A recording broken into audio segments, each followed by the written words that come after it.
Hooty-hoo, all my stock market gamblers. Welcome today. I'm Tall Mike. We made it to Friday, February 12th. What's going on today? Well, the markets are kind of flat. I guess we're down about 50 points on the Dow. That could change as the day rolls on. What I want to talk today about is market distortions, price distortions, in particular the housing market, but it works everywhere. Okay, so why do we got price distortions? Why don't we have price discovery that a free market offers? We don't know what the price really should be, what it really is. People keep thinking the stock market's going to come down, and eventually it will. Nothing goes up forever. It does go up, it comes down. Okay, but why the price distortions? Well, let's think about this. In 2020, we had the pandemic, right? Okay, 20 to 30 million people are laid off of work. Well, do you think incomes for all the people in the U.S. combined, do you think their incomes went up or went down? Now, to me, it's quite shocking they went up. How's that possible? We're in the middle of a pandemic. They actually went up by about 30%. Incomes are 30% higher. Why? Well, we got the printing press going. Okay, so if you're on unemployment, a lot of people on unemployment are making more money on unemployment, getting paid not to work. They're making more money than when they actually worked. Does this give them incentives to go back and get a job? No, stay on unemployment and make more money.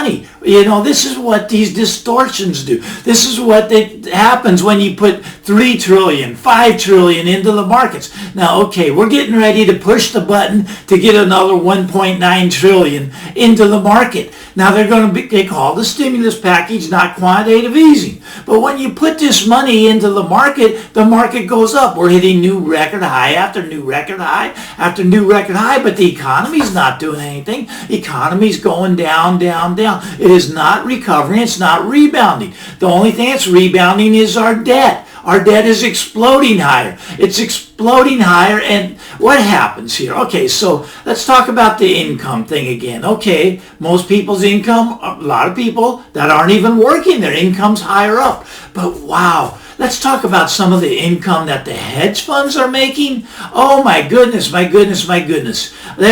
Okay, if you own a hedge fund, you probably made over $1 billion this year. Maybe $2, $3, or $4 billion is your income. Now, why? Well, because all of that trillions of dollars has to find somewhere to go. I mean, there is money floating everywhere in the economy. It's just floating everywhere. So the money has to go somewhere. So where does it go to? It goes to financial assets. It goes to the stock market. It goes to the housing market. And as the stock market goes up, well, those hedge funds, they just get a percentage of it. They take 1/3 of the profits that they make for you. But do they really deserve it when it's taxpayer money going into the market to make it go up so that they can get billions of dollars? Is that correct? Is that how we want America to work? Or do we want people to go back and hard work to pay off, to make you more successful, to create new skills and create a life for yourself, an income for yourself? Look at that's the old way, right? New ways to sit home and gamble in the stock market. Take your stimulus checks, put them in the stock market and start gambling. Hard work isn't the way anymore. If you go to work a job, you can't even pay your mortgage. You can't pay for food. You can't pay for your living expenses. That's the old way. The smart people, they stay home, they collect unemployment, they collect stimulus checks, and they push the button. They gamble in the stock market to try to get the return so that they have enough money to live on. Okay, so this is price distortion, but now I'm a real estate broker. A lot of you know that. And I make a lot, that's where I made my money, is in real estate. Real estate is a great place to make money. But what's going on right now? If they come to a broker and you ask a broker, should I buy a house? Now, what does the broker say? It's a great time to buy the house, because that's what we're trained to say. It's always a great time to buy. Now, honestly, between me and you, now's not such a good time to buy. The reason being, we have price distortions, right? We have no inventory. We have interest rates being held down by the Federal Reserve. Look at when you go out and get a mortgage, who buys that mortgage? It's not the bank. The bank gives you the loan, but what do they do with it? They sell it to the Federal Reserve. Federal Reserve right now owns 1 out of every 3 mortgages. Now that's going to go up. I think it's going to be 2 out of every 3 mortgages, and pretty soon I think they're actually going to start to buy houses. You know, they cannot let the houses come down. They let the houses come down. This is over. It's over, right? I mean, the tax base goes down. The cities, the states, they require this high tax base. They require houses to stay up and the stock market to stay up so they can collect their taxes. And you know what? In 2020, states took in more money. They took in more taxes because people's income are up. They get to tax that. Property taxes going up. They get that money. And the stock market went up. They get to tax the capital gains. And all this taxes come into the state and cities. Now that's good. That's good. The states need money. The cities need money. Okay, that's good. But now, if you're looking to buy a house, what we have going on in the housing market is this kind of squeeze. It's not quite like a GameStop squeeze. The GameStop was a short squeeze. I just squeezed it up. The house is a different type of squeeze. It's a squeeze. You got 1 house for sale. You got 20 people that want to buy it, right? So that squeezes the price higher, squeezes it up. You have no inventory. So you have no inventory. Look, there's 20 to 30 million people right now that are not paying their rent. They can't pay their rent. Well, maybe they could because incomes are up. That's what I don't understand. The incomes are up, but people say, oh, no, I can't pay. And maybe they're saving the money. I hope they are. Maybe they're just gambling the money. I don't know what they're doing, but anyways, they're not paying their rent. That I know. I know they're not paying their rent. Okay, so 20 to 30 million not paying their rent. We got 2 to 3 million not paying their mortgage. It's called forbearance. And they can get 15 months without paying their mortgage. They just sit back and say, I'm not paying. And they just save the money. They save the money. But their income's up, right? 30%. But they don't want to pay that mortgage. Look at this is price distortions. Prices are being distorted. Now, when's this all going to end? Well, it's not going to end until the eviction moratorium comes to an end. Now, they keep kicking that down the road.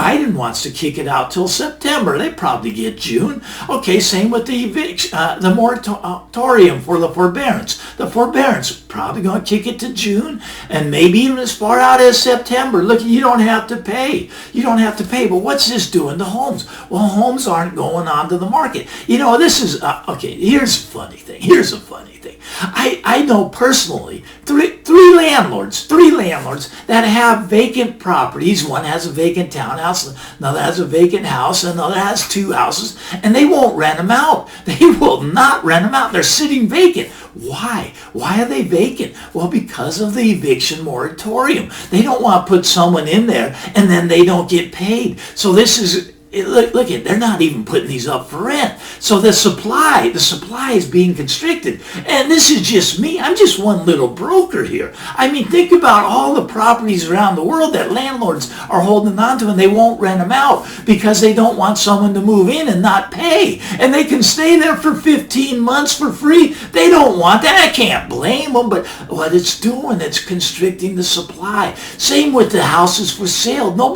Look at 3 million people are not paying their mortgages. Normally what happens? Normally they go into foreclosure and they have to move out of their house and these houses come onto the market. The supply, it's being choked. It's being choked off, right? Right? Do you want to buy a house in this environment? I don't think you do. But here's another thing. It's really funny, right? Okay, so I got a client. He just sold his house, right? Okay, so the person that's buying the house, I'm just going to use rough numbers. These aren't the exact numbers. Okay, let's say they're buying the house. They're paying $550,000. But the appraisal only came in at $500,000. And the bank, they won't give them the extra 50 grand. So the guy either has to put more money down because the appraisal's not up there. Now, how can the appraisal not be up there? You got 20 people that want to buy the property. Yes, it was listed at $500,000, but it was bid up to $550,000. Okay, so it's bid over, right? But the appraiser comes out and says, well, it's only worth $500,000. Well, it's what a willing person's willing to pay. And then if you got 20 people willing to pay $550, it's probably worth $550, but it's a squeeze. It's a squeeze. So it's not really worth $550. It's going to come back down to $500 very soon. As soon as we end the forbearance, as soon as we end the eviction moratorium. But right now there's so many offers on properties, and it's kind of funny. Okay, so what do you tell your client? Now, as a broker, this is what you have to tell them. Go, how bad do you want the house? Oh, we really want it. We really want it. Well, then waive the appraisal, because it's not going to appraise at the price you're going to have to pay. Well, we don't want to waive the appraisal. Well, then you're probably not going to get the house. Isn't that weird? This is becoming the new norm in real estate, to waive the appraisal. Really? Now, it hurts the buyer. Oh, the buyers are going to get stung. There's going to be some buyer remorse like you cannot even believe. I mean, this is yeah. Come back and talk to me in a year from now, 2 years from now. I don't know how long they can kick the forbearance down the road. I don't know how long they can kick the eviction moratorium down the road. I don't know if the Federal Reserve is going to lower interest rates and have 0% interest rates on housing. Actually, they probably will. I don't know if they're going to start to buy houses. They might actually start to buy houses, but here's what I do know. We are in a squeeze right now that is pushing the price up. It's pushing the price way out of control. You know how I know it's a bubble? You know how I know it's a bubble? A bubble's something like, if the average person working a job cannot go out and buy the average home, then it's a bubble. Okay, so what's the average home sell for in the U.S.? About $320,000. What's the average income? About $36,000. $36,000 cannot buy you that $320,000 home. It's in a bubble. Where I live, we're in a big bubble. Oh my goodness, my goodness. $1 million, $2 million, $3 million, $4 million houses. Yeah, I live out in California. It's pricey out here. But anyways, this is wild what's going on. We're getting that squeeze going, getting the squeeze going. And I mean, this is with so many people unemployed. I mean, we get 800,000 new unemployment claims every week. It's crazy, right? All these people, 30 million unemployed. Stock market at a record high. Houses at a record high. Everything is expensive. We are in a bubble of everything. Everything. There's nothing cheap. Go to the grocery store. You'll see there's nothing cheap. I mean, and things are just going to start escalating. Will we get hyperinflation? I don't know. Yeah, probably. Eventually, we keep going on this trend. Man, I can't tell you what idiots we have out there in the Federal Reserve. What idiot politicians we have running the country. Unbelievable. I mean, they're making some incredibly stupid mistakes. That's my opinion. Maybe you got a different opinion. Maybe you think they're running the country really well and giving them 2 thumbs up. I don't know. What I do know is I'm Tall Mike. I'm a stock market gambler. If you like this stuff, give me a thumbs up so we can talk again next week. Well, subscribe too, because you want my notifications. So we'll have these conversations. We'll see what goes on. Stock market's in a bubble here. I think we're going to get a correction coming. Yeah, I do. I think that correction's probably going to start next week. I actually thought it might start today, but let's push it off till next week. That correction's coming, though. I think the market has to get back. Now, I'm saying to buy the dip still. We're going much higher. Buy that dip. Buy that dip. Now, when's the bear market coming?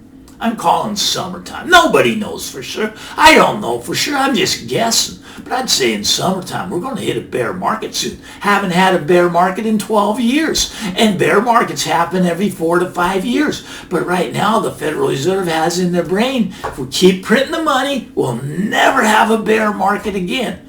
Wow, this is not going to end well. Not going to end well for housing. Not going to end well for the stock market. Anyways, on that note, get out there. Have a great weekend. I'm Tall Mike. We'll talk again next week. Bye-bye now.